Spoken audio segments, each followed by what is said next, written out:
I'm Jaden. And here, special guest with us this week is a representative from Geese at Weber State University, Gus. Hey, I'm Gus.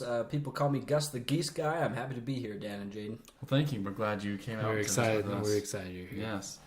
Now, for those listening in today, today we'd like to explore, for those of you at Weber State, the management, or should I say the true management behind Weber State. It's what we call the Black Hand, the show that runs the show. I like to start off by just with the story, and this is how it got kind of brought to pass. As I was a new student attending Weber State University, bushy-eyed and furry-tailed and ready to conquer the world, I was driving in down the little roundabout road, and I had to come to a stop as a line of geese walked across the street using the crosswalk. And I thought to myself, how peculiar for geese to walk in a line. How strange, just for them to hold traffic back to prevent me from being to class on time to make that good first impression. And as soon as they were gone, I took off speeding and I got in my car, and then all of a sudden I looked around. There's geese on top of the building, geese next to the pond, geese on the sidewalks. They're everywhere, and their poop was everywhere. And I was surprised because I thought when I decided to attend Weber State that its mascot was the Wildcat. But yet, as I'd walk inside the building, even its merchandise had geese on it. And I was like, how peculiar is this? And so this is why we brought up the topic to Dan and why we've chosen to talk about it. It's so true, Jaden. I'm glad you brought that up because even on this year's planner, as you might notice, it is a flock of geese and nothing that resembles a wildcat.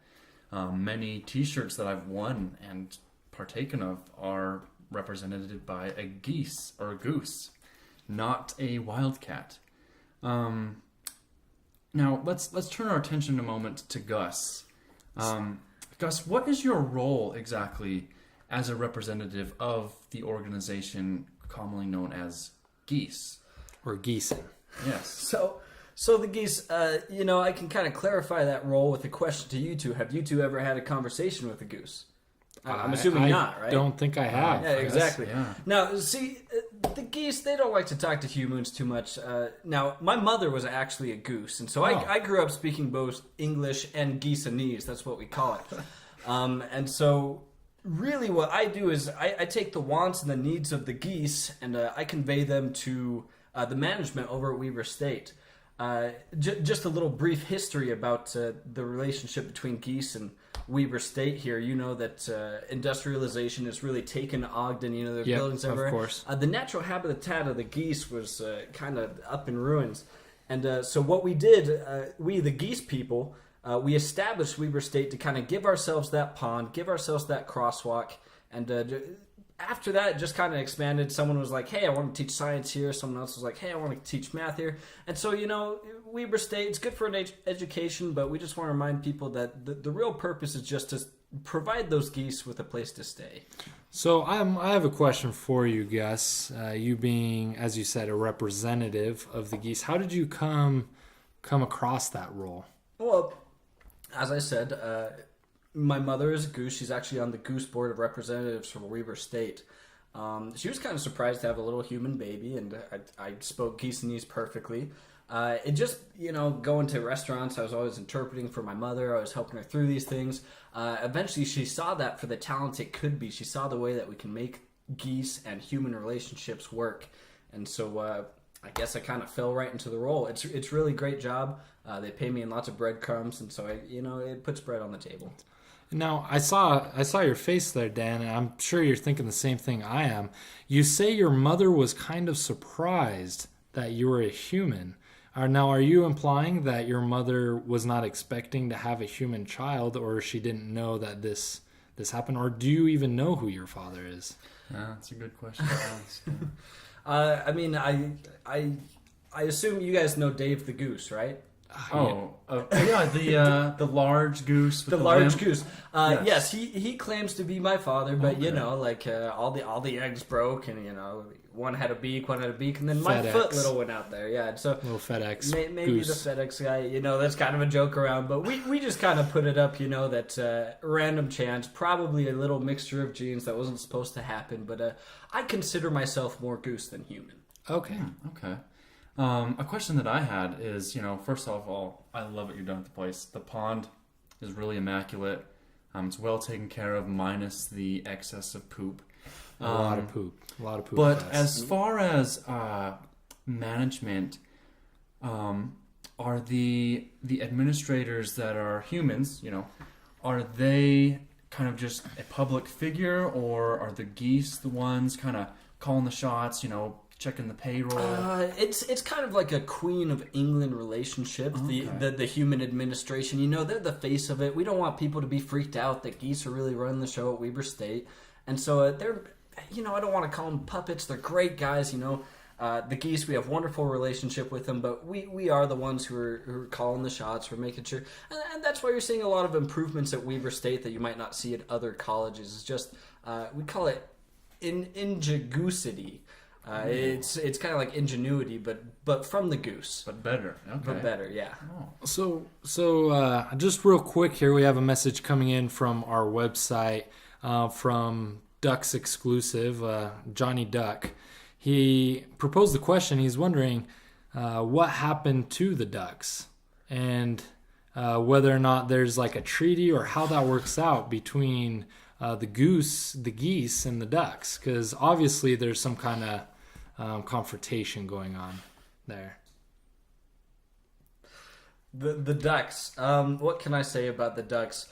It's been hard growing up as a goose in kind of a duck world. You look at America today. It's really been established by the ducks. Ducks are a lot more prevalent in the media. They kind of control the politics. And so growing up as a goose, that I had that kind of pride in me that we wanted to make something great. Now, of course, I'm not saying that ducks didn't earn anything that they've established, but they do have their places. Most of the ponds in Ogden's, you're not going to find geese there. You're going to find ducks. It's kind of, you know what they say about a goose entering a duck pond after midnight. You stay away from there, right? Of course. And so, we just kind of respect that. But this is our thing. This is the first goose-run college in America, and That's amazing. Ducks are welcome to come along, but we just it's our something thing. special. That's spectacular. Yeah. I really appreciate you kind of being the bigger species, extending that hand towards them. I think that should be well respected and viewed for improvement across the nation. Yeah, especially turning that cheek per se to all the things that ducks have done against you. Though I do have another question coming in from Kylie Cat 920. Oh. So Kylie here wanted to ask about the Goose Mafia. Now, I don't know much about this, and I've only heard it, but I was wondering if you could comment. Do we have a voice changer? Can we change my voice for this one? It doesn't really matter. The geese at Weber State are not associated with the Goose Mafia. With parentheses around it. Right? Quotation marks. Well, yeah, you put the quotation marks because we're not associated with them. But everything needs a little funding, and if you gotta move a little to the side, then you gotta move a little to the side. But we get nice ponds and crosswalks and ice skating. The crimes, we do not endorse the crimes of the Goose Mafia, the awful murders committed. But again, I'll blanket statement: we are not associated with the Goose Mafia. Excellent. Well, we really appreciate you coming out here with us, and we always try to help those who are nice enough to come to our show. So I believe you have a book coming out. Is that right? Would you like to put a plug in for that for our viewers and listeners out there? Yeah, I just want to... It's a book I have that's called Duck, Duck, I'm a Goose, I'm Better Than a Duck. It kind of talks about the history between the ducks and the geese, and the way that the political climate has changed in our favor. I believe that today we're receiving a lot more love than we would have back in the 60s or 70s. Really, it's an interesting piece. You can find it on Amazon, Audible. You can find it anywhere. Stitcher, Spotify. I'm gonna have it all over. It's got nice goose feathers on it. It's kind of a cool looking book.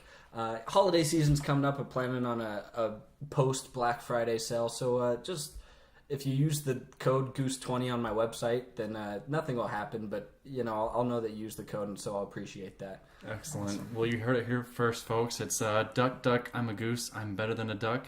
Available everywhere for $49.95. Remember that 20% coupon, which doesn't exist, but it's a great gift. I'm going to buy it for my kids. Yeah, me That's too. for sure. I agree, Dan. But yeah, we want to thank everyone and just let you know that the real management is the Geese. So tip your hat and, pay them respect they deserve. You might find a little golden egg on your doorstep next time you go out for a little walk.